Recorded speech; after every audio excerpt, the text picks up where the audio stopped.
Thanks, Storm. Excuse me. Thanks, Storm. I appreciate it. So I want to talk a little bit about information technology. And to begin, if you think about it, what is the role of information technology? Essentially, information technology should always follow the business model. If you consider that one of the functions of IT is to support the metrics provided back to management to assess where things are we on track, et cetera. If you look at two different models, if you consider fee-for-service, the metrics are obviously around patient volume. If you consider that you're in some sort of shared risk arrangement, the metrics are around patient health.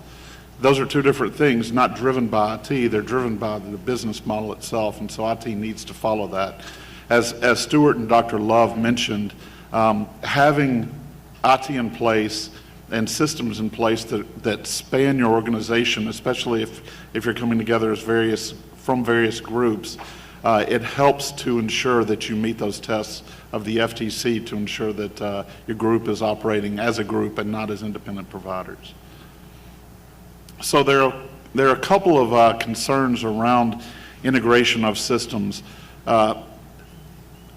Often people jump to, well, we need big data, we need the predictive analytics that Dr. Love talked about, we need to be able to figure out what's going on, and you absolutely do. But for most physicians, as I understand it, they need on-the-ground data. I was speaking to some oncologist group here, Catherine and Paul, a bit ago, and their doctors struggle, and they need on-the-ground data of what's happening with their physicians in their network. The big data in the sky, all the discrete data, doesn't help them in their practice. The doctors, they can't deal with that level of data coming through. They need to see what their peers are thinking and what they're doing. So you need both of those.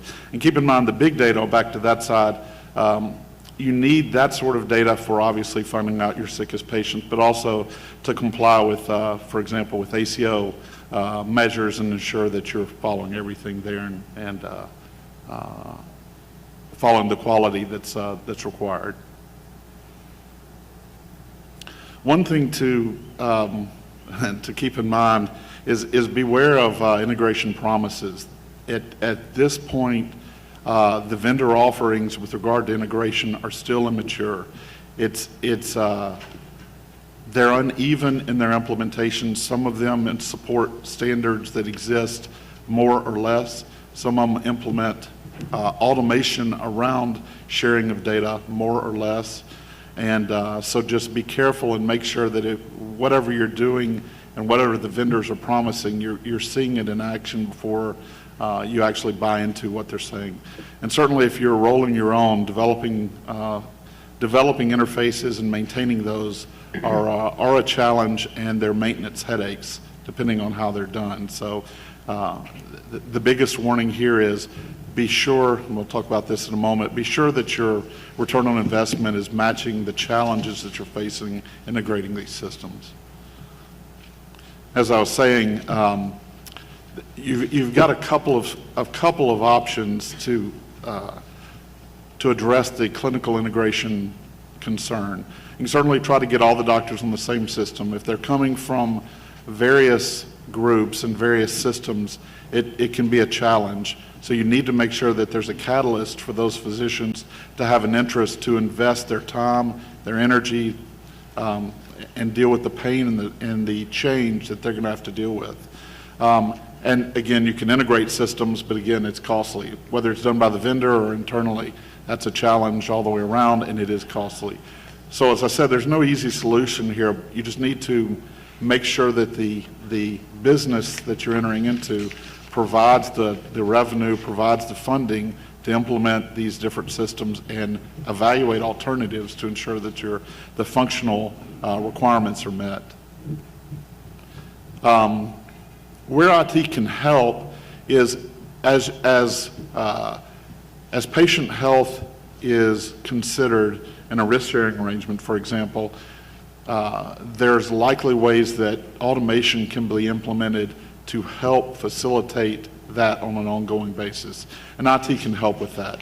And similarly, to help with the business processes with automation And this is beyond the normal infrastructure that IT should be doing. This is value adding that they should be providing to help with these things. And again, when they are helping at that level across your organization, independent of geographic location, doctor, specialty, it helps to meet that test, that FTC test of, are we acting as a group, or are we acting as a bunch of independent doctors? When you're doing it across your organization, you look like a group. So the last thing I'll leave you with is just think about this. From an IT standpoint, what you need to do is find an IT architect.